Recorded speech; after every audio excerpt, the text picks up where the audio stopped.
Terima kasih Anda masih menyaksikan debat kedua calon gubernur dan wakil gubernur DKI Jakarta pemilihan tahun 2024 langsung dari Beach City International Stadium. Dan untuk segmen ini kami akan kembali dengan pendalaman visi, misi, dan program kerja para pasangan calon dengan memberikan pertanyaan yang telah dibuat oleh para panelis dan diskusi bersama perwakilan masyarakat. Namun sebelum itu kami mengingatkan para hadirin baik yang ada di ruangan ini maupun yang ada di luar ruangan untuk tetap mematuhi tata tertib yang berlaku.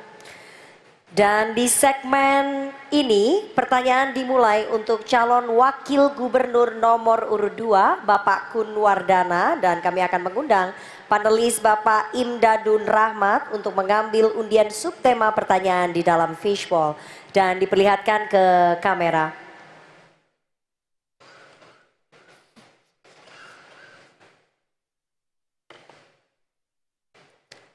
Sudah diambil dan mohon diperlihatkan. Subtemanya adalah penanganan ketimpangan sosial. Dan kami berikutnya akan mengundang panelis Bapak Arif Satria untuk mengambil undian daftar pertanyaan dari fishbowl. Silakan Bapak.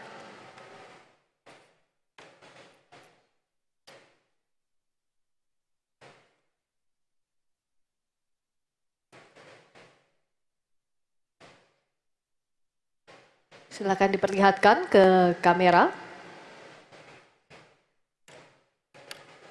Penanganan ketimpangan sosial huruf B. Ya, silakan Friska, masih tersegel ya. Ya, terima kasih Rifana. Amplop masih dalam kondisi tersegel dan sekali lagi kami mengingatkan untuk para calon wakil gubernur mendengarkan dengan seksama karena pertanyaan tidak akan kami ulangi. Saya buka.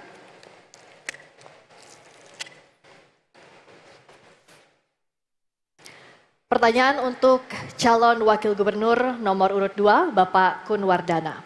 Subtema penanganan ketimpangan sosial.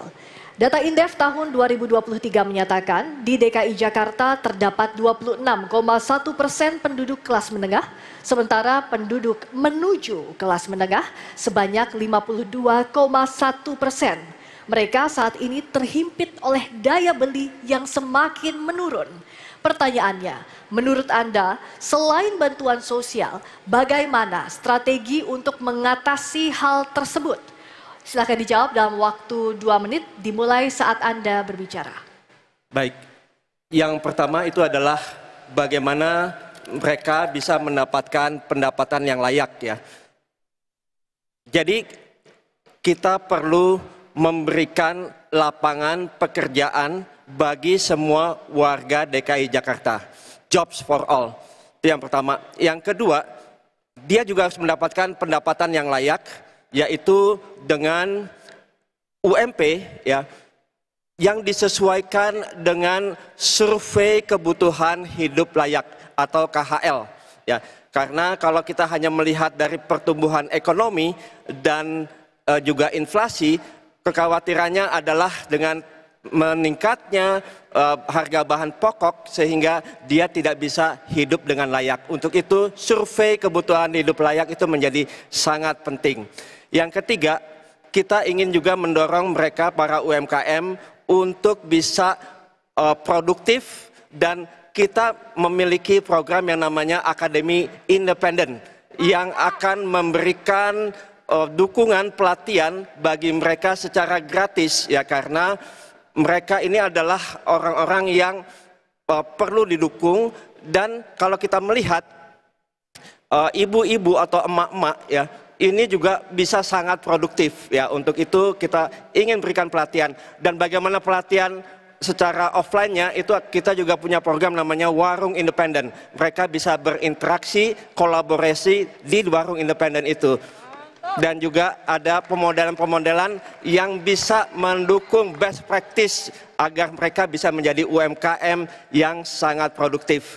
Jadi potensi dunia digital ini membuka peluang-peluang bagi mereka untuk juga bisa kreatif dan mendapatkan penghasilan yang layak untuk kebutuhan di DKI Jakarta. Demikian. Baik, terima kasih calon wakil gubernur nomor urut 2. Berikutnya kami akan mempersilahkan calon wakil gubernur nomor urut 3 Bapak Rano Karno Sidulu untuk menanggapi jawaban dari cawagup nomor urut 2. Waktu 1 menit dimulai sejak Anda berbicara. Terima kasih. Memang tidak bisa dipungkiri, Gini rasio di Jakarta ini tertinggi secara nasional. Itu kenyataan. Karena di Jakarta ini golongan have banyak dan golongan rendah juga banyak. Nah, apa yang harus kita lakukan? Tentu pemerintah daerah harus berusaha menurunkan biaya hidup masyarakat. Pertama adalah pangan harus murah. Kita harus memperpendek rantai pasok, kemudian kita lanjutkan kontrak farming.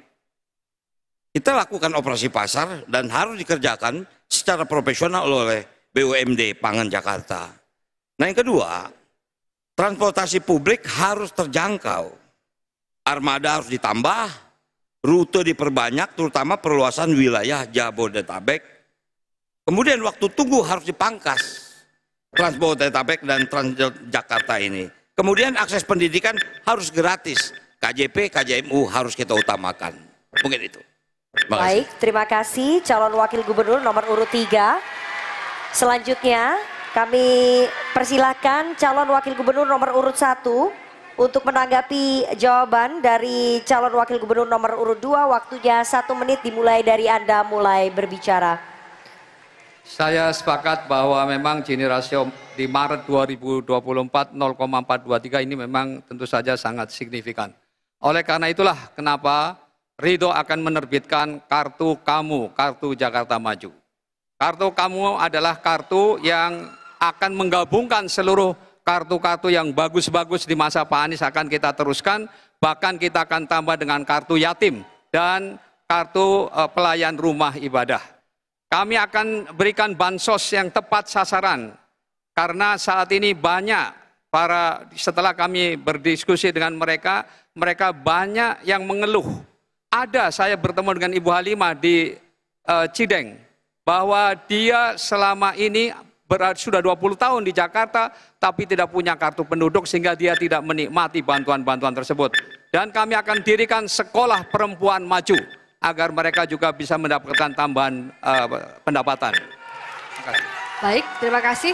Berikutnya kami persilahkan kepada calon wakil gubernur nomor urut 2, Bapak Kunwardana untuk memberikan respons terhadap jawaban dari calon wakil gubernur nomor urut 3 dan 1. Dan kami mohon hadirin tenang terlebih dahulu. Kami mohon semua hadirin dan pendukung untuk menjaga ketertiban agar tidak mengganggu konsentrasi dari seluruh pasangan calon, dan kami memiliki hak untuk mengeluarkan Anda dari ruangan ini jika tidak bisa mematuhi tata tertib. Dan kami persilahkan calon wakil gubernur nomor urut 2 memberikan respons dalam waktu 1 menit sejak berbicara. Baik, kita juga memiliki kartu yang namanya Jakartaku Aman, di mana salah satunya adalah untuk bisa memastikan bahwa warga Jakarta ini bisa sejahtera dan memiliki daya beli yang tinggi. Kita juga memberikan berbagai pelatihan-pelatihan vokasi. Kita ingin bangun sistem di mana nanti pencari kerja dan juga pasar kerja itu memiliki satu integritas, satu kerjasama yang baik, sehingga nanti mereka bisa dapat bekerja dengan baik, sehingga pendapatan mereka juga bisa lebih optimal. Pelatihan-pelatihan juga yang memungkinkan mereka potensi itu bisa teroptimalkan di pasar kerja yang ada. Dan yang berikutnya itu adalah kita akan mencabut batas usia kerja. Ya, dengan ini memungkinkan semua bisa bekerja untuk bisa mendapatkan pendapatan yang layak. Terima kasih. Baik, terima kasih calon wakil gubernur nomor urut 2. Selanjutnya kita akan beralih ke pertanyaan berikutnya. Untuk itu kami persilakan panelis Bapak Taufik F. Pasiak untuk mengambil subtema di dalam fishbowl. Setelah diambil, mohon perlihatkan ke kamera untuk dilihat oleh hadirin dan juga moderator. Sudah diambil subtemanya, kita akan lihat. Subtema Kebutuhan pokok, infrastruktur, terintegrasi, pelayanan dasar. Selanjutnya saya akan mengundang panelis Bapak Tauhid Ahmad untuk mengambil undian daftar pertanyaan dari fishbowl.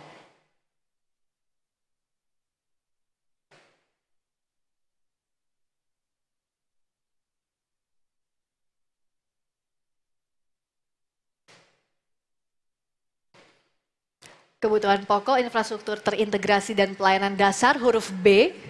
Saya ambilkan. Amplopnya masih dalam kondisi tersegel. Silakan Rifana. Baik, kami ingatkan sekali lagi, pertanyaan hanya dibacakan satu kali dan tidak akan kami ulang. Pertanyaan untuk calon wakil gubernur nomor urut 3, Bapak Rano Karno. Subtema kebutuhan pokok, infrastruktur terintegrasi dan pelayanan dasar. Menurut Badan Pusat Statistik, penyumbang utama inflasi bulan September 2024 adalah kelompok makanan, minuman dan tembakau, di mana beras adalah komoditas penyumbang inflasi terbesar. Pertanyaannya, menurut Anda bagaimana strategi mengendalikan inflasi pangan tanpa harus bergantung pada produk impor? Bagaimana pula untuk mendapatkan pangan lokal yang harus bersaing dengan provinsi lain? Waktu Anda menjawab 2 menit, dimulai Anda berbicara. Kita harus menciptakan pangan murah seperti saya sampaikan tadi. Dan kita juga harus memperpendek rantai pasok dengan sistem kontrak farming. Dengan kelompok tani dan selama ini Pemda DKI telah melakukan hal itu. Kemudian kita ciptakan pasar agar apa? Harga bisa menjadi murah, itu yang pertama. Yang kedua untuk hunian dan transit oriented development. Menyediakan hunian terintegrasi dengan transportasi publik dengan prinsip yang dikatakan transit oriented development ini. Nah kemudian harus kita lahirkan Jakarta jernih. Air bersih dan sanitasi di Jakarta menjadi masalah. Memberikan hak dasar air bersih dengan cakupan pelayanan pepipaan menuju 100%. Karena Jakarta ini baru mencapai 44%. Inilah kendala utama. Sehingga pelayanan dasar di Jakarta ini belum menyeluruh. Kemudian kita akan melakukan, yaitu yang dikatakan super app Jaki ini, untuk mendekatkan pelayanan publik ke pendudukan, pengaduan sampai perizinan dalam genggaman tanpa pungli. Dan yang terakhir adalah Trans Jabodetabek. Kita akan melakukan pembuatan yaitu transportasi untuk jarak 500 meter rumah dijangkau transportasi publik. Menambah rute dan jumlah bus. Headway atau waktu tunggu harus dilakukan 3 menit. Dan kemudian kita akan memberikan gratis kepada 15 golongan masyarakat yang bisa menggunakan seluruh transportasi publik yang ada di Jakarta. Seperti MRT, LRT, busway, dan Jaklingko. Mudah-mudahan dengan ini salah satu permasalahan tentang inflasi terjadi di Jakarta bisa tertanggulangi. Mungkin itu, terima kasih. Waktunya masih ada, Bapak ingin ditambahkan cukup? Cukup. Terima kasih, sekarang kami persilahkan calon wakil gubernur nomor urut 1 menanggapi jawaban dari calon wakil gubernur nomor urut 3. Waktu Anda 1 menit dari sekarang. Baik, tadi dikatakan bahwa masalah kebutuhan bahan pokok adalah masalah utama di Jakarta ini. Karena memang 98% kebutuhan Jakarta dipasok dari luar Jakarta. Oleh karena itu kami akan bekerja sama, ya kontrak kerjasama dengan daerah-daerah penghasil. Ada 2 pilihan, kontrak langsung ataupun BUMD kita bisa berinvestasi di daerah-daerah yang penghasil pangan. Di antaranya misalnya NTB, NTT adalah daerah penghasil sapi. Maka bagaimana kita bisa membuat RPH modern di sana dan kemudian dengan akses melalui pesawat kita bisa antar ke Jakarta. Dengan demikian kita bisa mendapatkan pangan yang daging yang relatif murah, tetapi tentu dengan dukungan subsidi transport pesawat. Terima kasih. Baik. Terima kasih. Calon wakil gubernur nomor urut 1. Berikutnya kami berikan kesempatan kepada calon wakil gubernur nomor urut 2 untuk menanggapi jawaban dari calon wakil gubernur nomor urut 3. Waktu Anda 1 menit, dipersilakan. Tapi sebelumnya kami minta hadirin untuk tenang. Hadirin tenang, terima kasih. Waktu Anda 1 menit dimulai dari berbicara. Yang pertama memang mengefisiensikan rantai pasok yang ada, supply chain. Sehingga harga itu juga bisa nanti lebih dapat terkontrol dan lebih efisien. Dan kalau rantai pasok ini kita digitalisasikan, ini menjadi suatu hal yang lebih memastikan bahwa pengendalian tadi daripada mata rantai itu bisa dilakukan dengan konsep blockchain, ya. Kemudian yang kedua adalah bagaimana partisipasi masyarakat di dalam melakukan salah satu inovasi seperti urban farming, ya, sehingga nanti mereka bisa sepenuhnya mendukung program yang lebih mengefisiensikan daripada mata rantai tadi. Terima kasih. Baik, terima kasih. Sekarang kami persilakan calon wakil gubernur nomor urut 3 untuk merespon jawaban dari calon wakil gubernur nomor urut 1 dan 2. Waktu Anda 1 menit dari sekarang. Memang secara realita Jakarta tidak mungkin bisa membangun pertanian karena lahannya tidak bisa memenuhi itu. Karena itulah kenapa selama ini pemerintah DKI melakukan kontrak farming dengan beberapa daerah, dengan Jawa Barat termasuk dengan NTT, dan itu dilakukan.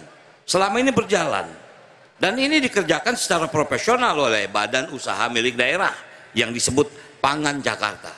Dijalankan secara profesional dan kita lakukan operasi pasar. Hanya ini yang bisa Jakarta lakukan. Dia tidak bisa menanam dalam skala besar, dia tidak bisa mensuplai dalam kebutuhan yang besar. Satu-satunya cara yaitu bekerja sama dengan beberapa daerah untuk melakukan kontrak farming ini. Mungkin itu yang bisa saya jawab. Terima kasih. Masih ada waktu, dimanfaatkan atau cukup? Cukup, baik. Kita beralih ke pertanyaan berikutnya. Mohon tenang, terima kasih. Kami persilakan panelis Bapak Timbul Siregar untuk mengambil subtema di dalam fishbowl. Setelah diambil, mohon diperlihatkan ke kamera untuk dilihat ke hadirin dan juga moderator.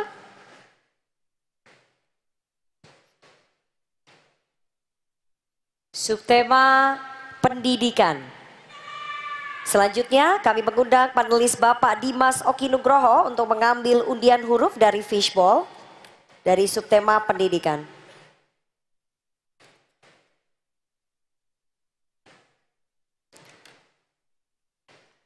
Diambil untuk subtema pendidikan huruf A.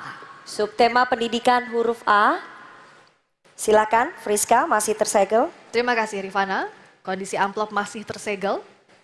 Dan kami ingatkan untuk calon wakil gubernur untuk mendengarkan dengan seksama karena pertanyaan tidak akan kami ulangi. Pertanyaan untuk calon wakil gubernur nomor urut 1 Bapak Suswono. Subtema pendidikan.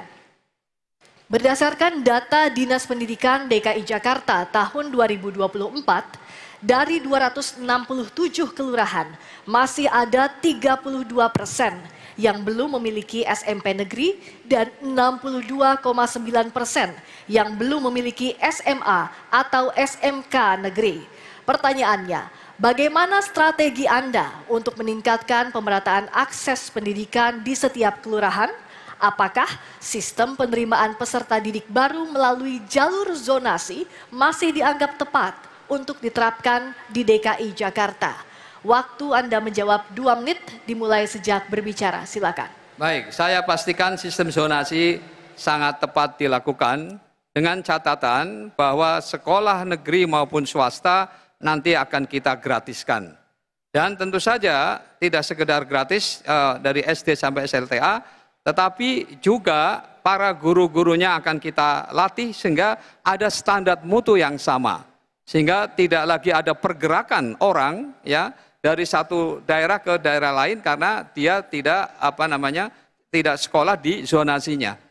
Tetapi saya pastikan bahwa dengan sekolah gratis untuk semua baik negeri maupun swasta, maka saya yakin bahwa mereka akan tetap bisa menjalankan bersekolah di tempat yang dekat dengan tempat tinggalnya. Itu satu. Jadi kita akan pastikan bahwa tidak ada anak putus sekolah. Dengan demikian juga pendidikan keterampilan sesuai permintaan global juga akan kita wujudkan. Karena itu kita akan bisa mengirim nanti tenaga-tenaga kerja siap pakai untuk di negara-negara yang sangat membutuhkan. Juga kita akan pastikan bahwa daya tampung sekolah merata di seluruh kelurahan. Jadi tidak ada lagi ada sekolah-sekolah swasta yang saya pernah jumpai, dia setelah zonasi itu hanya terima murid 5 orang. Nah tentu ini adalah ketidakadilan yang terjadi dengan demikian. Oleh karena itu perluasan KJP Plus ini terus juga akan kita lakukan dan juga peningkatan kapasitas guru agar kualitas sekolah baik negeri maupun swasta akan tetap sama.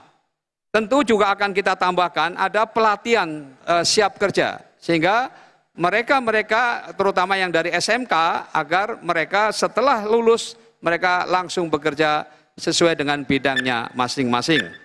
Dan saya pastikan sekali lagi tidak ada anak putus sekolah. Terima kasih. Baik, cukup Bapak, cukup. Terima kasih. Sekarang kami persilakan calon wakil gubernur nomor urut 2 untuk merespon jawaban dari calon wakil gubernur nomor urut 1. Waktu Anda 1 menit dimulai sejak Anda berbicara. Konsep zonasi bisa berjalan dengan baik bila jumlah daripada sekolah yang ada itu bisa merata. Saat ini kita melihat dari 267 kelurahan yang ada 168 kelurahan yang tidak memiliki SMA dan 86 kelurahan tidak memiliki SMP. Untuk itu kita perlu meningkatkan jumlah SMP dan SMA di setiap kelurahan-kelurahan yang tadi tidak ada SMP dan SMA-nya. Kemudian juga dari kualitas guru yang ada, ya, mutu yang ada tentunya dari guru. Untuk itu perlu ada peningkatan kesejahteraan guru, tenaga pengajar. Gaji guru honorer harus ditingkatkan dan guru honorer bisa ditingkatkan menjadi P3K sehingga karir dalam menjadi ASN bisa Baik, kita waktu perhatikan. habis, terima kasih. Berikutnya kami persilakan calon wakil gubernur nomor urut 3 untuk merespons jawaban dari calon wakil gubernur nomor urut 1. Mohon tenang, hadirin mohon tenang. Terima kasih. Waktu Anda 1 menit dimulai sejak berbicara, silakan. Terima kasih. Zonasi ini bagian dari PPDB yang lahir dari sebuah hasil permen atau peraturan menteri. Yang pada dasarnya secara kenyataan tadi disebutkan memang di beberapa daerah banyak sekali infrastruktur sekolah yang kurang. Bahkan alhamdulillah kemarin saya baru saja ke Pulau Bidadari, ke Untung Jawa. Bahkan di Pulau Untung Jawa itu tidak ada SMA. Itu kenyataannya. Nah artinya sistem zonasi ini masih dibutuhkan sambil kita menunggu membangun infrastruktur sekolah yang lain. SD setiap tahun mungkin lulusan bisa 15.000 orang. Mereka masuk SMP, daya tampung cuma 7.000 orang. 8.000 harus kemana? Pasti larinya ke swasta. Nah selama ini pemerintah daerah telah memberikan beasiswa untuk negeri dan juga memberikan beasiswa untuk anak-anak yang ada di swasta. Jadi memang itulah kendalanya. Terima kasih. Baik, terima kasih. Kami persilakan kepada calon wakil gubernur nomor urut 1 untuk merespon tanggapan dari calon wakil gubernur nomor urut 2 dan 3. Waktu Anda 1 menit dimulai dari sekarang. Ya, saya sepakat bahwa memang tentu karena ini pendidikan maka guru-gurunya tentu harus disejahterakan. Karena memang itulah inti yang menjadi bagian dari yang tidak terpisahkan dari proses pendidikan. Yang kedua tentu saja guru jangan dibebani dengan administrasi-administrasi yang sangat memberatkan. Sehingga konsentrasi dia untuk mendidik anak-anak berkurang. Oleh karena itu kesejahteraan dan juga penanganan pendidikan akan disimpelkan dan tentu sekali lagi kualitas guru-guru akan terus kita tingkatkan agar kemampuan mereka menjadi standar baik dia mau di sekolah negeri maupun juga di sekolah swasta. Dengan demikian kita akan menghasilkan lulusan-lulusan terbaik yang akan menjadikan kebanggaan bagi Jakarta ke depan. Terima kasih. Cukup? Baik.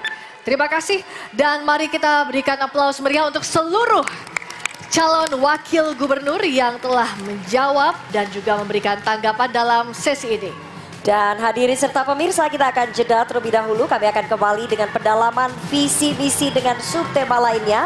Sejumlah gagasan akan disampaikan oleh seluruh pasangan calon gubernur dan calon wakil gubernur DKI Jakarta di segmen berikutnya. Tetap bersama kami di debat kedua calon gubernur dan wakil gubernur DKI Jakarta pemilihan tahun 2024.